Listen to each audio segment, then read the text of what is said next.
In that MacBook video, I honestly didn't expect it to get that many views. So thank you guys. But to be real with you, the tech struggles in developing or third world countries outside the West hit way harder when it comes to PC parts than Apple products. It's not just about high prices or the lack of official stores I mentioned in that video, there's a lot more behind it. And that's exactly what I'm gonna talk about today. Trust me, this one's gonna be one of the harshest truths that almost no one talks about. I live in Kazakhstan, a developing country in Central Asia, and we honestly have no idea what it's like to live as a citizen of a developed country. But as a tech enthusiast, once I realized how many advantages we don't have, I knew I had to make this video. Now, let's get into it.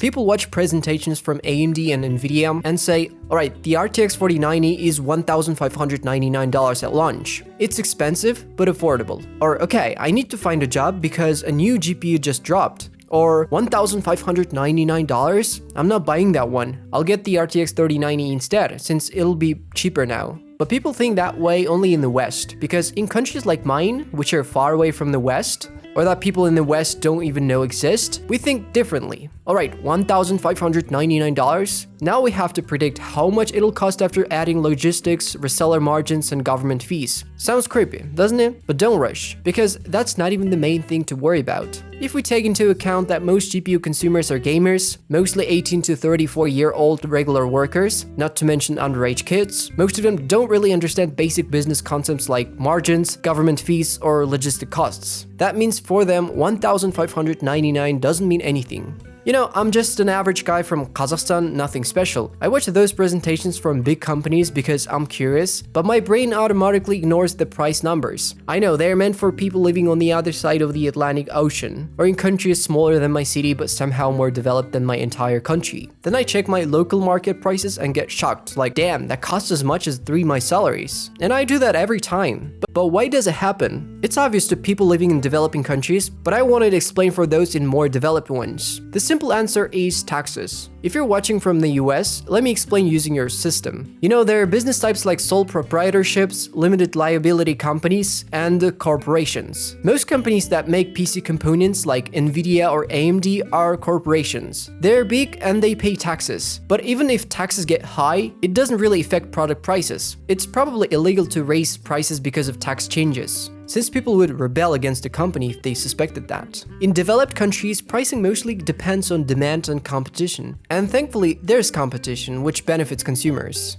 But now let's talk about my country. I won't speak for other second or third world countries because I don't want to get in trouble with people from those places, but I think it's pretty similar. The problem here is that our LLCs, which are called differently, but that's not important, pay business taxes. And based on those taxes, they raise prices. When the government increases taxes, it's not the business owners who suffer, it's ordinary people. Logistics costs are passed to the customer, margins go up, and it's a hidden cycle nobody really notices. Because the government taxes businesses, not people directly. But local tech resellers care only about profit, so they raise prices and we never know the real final cost. To even estimate it, you'd have to track government tax news, reseller margins, and logistic costs, or be a business owner yourself. For example, I compared GPU prices. On Newegg, which mainly serves the US market, the Asus Prime GeForce RTX 5070 12GB costs $543. In Kazakhstan, the same GPU costs 450,000 tenge, about $859. That's roughly 1.5 times more expensive, with a $315 difference. That's insane, I could literally buy a CPU for that money. But instead I'm stuck with just a GPU. That's why most people here struggle to buy a GPU. Some stick to older ones, others buy the overpriced ones without complaining, except me. Though I doubt complaining will help, but it still leads us to another problem. But before I get into that, I've got something really useful to share with you. A quick shout out to today's sponsor, boot.dev. And before you skip, hear me out. I've actually been trying it myself because they told me not to promote it unless I genuinely liked it. And honestly, I was surprised. Boot.dev basically turns learning to code into a full-on game. You're not just watching boring tutorials, you're actually building real projects, earning XP, leveling up, unlocking achievements, and yeah, even fighting bosses while learning backend development in Python, SQL, and Go. And they've got this bear wizard called Boots. He's your personal AI tutor. If you get stuck, he doesn't just hand you the answer answer like ChatGPT. He asks questions that nudge you in the right direction. It feels more like a real mentor than an AI bot. They just launched something called the Training Grounds, which is like an infinite practice mode for coding challenges. Perfect if you want to sharpen your skills before moving forward. What's cool is that you can read and watch everything for free, and if you want the full interactive experience, coding directly on the site, getting AI help, tracking your progress, that's part of your premium plan. And if you ever change your mind, there's a 30-day refund policy, no questions asked. So if you want to finally learn coding the fun way, go to boot.dev and use my code AMAN to get 20% off your first year in the annual plan. The link's right below this video, or just scan the QR code on the screen and it'll take you straight there. Now let's get back to the video.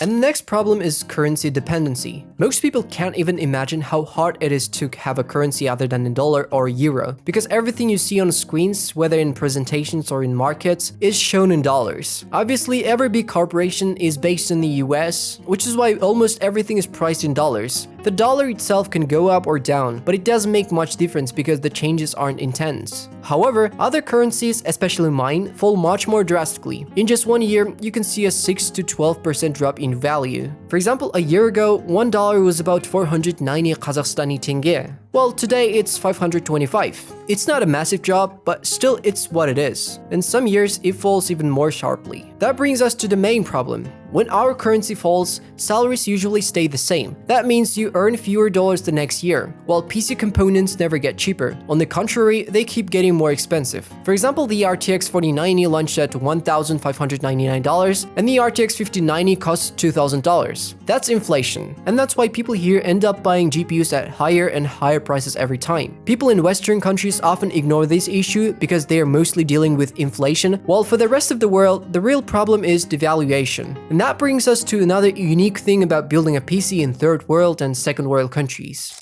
And that's where the high relevancy of old components comes in. I've noticed that in Western countries, people always say things like, whenever you buy a GPU or CPU, go for the new generation, like the RTX 50 series or Ryzen 9 series. And yeah, don't get me wrong, that makes sense, because even the RTX 40 or 30 series can still be expensive, and you lose a lot buying something that's already outdated. But the thing is, I'm not talking about those older generations. I'm talking about even the GTX 10 series or older. People in my country and others that aren't in the West still buy GTX 750, 1050, 1080, 1070, RX 580 just because they are cheaper. And obviously, they buy them from local secondhand markets. And trust me, there are a lot of them, even today in 2025. An example of this mindset goes like this. People think, alright, the RTX 5080 is released, which means the RTX 4080 will drop a bit, making the RTX 3080 more affordable, the RTX 2080 easier to buy, and finally I can get a GTX 1080. So basically, the GTX 1080 is still alive because of us. For example, look at our secondhand markets. There's everything. GTX 550, GTX 750 Ti, RX 570, RX 580.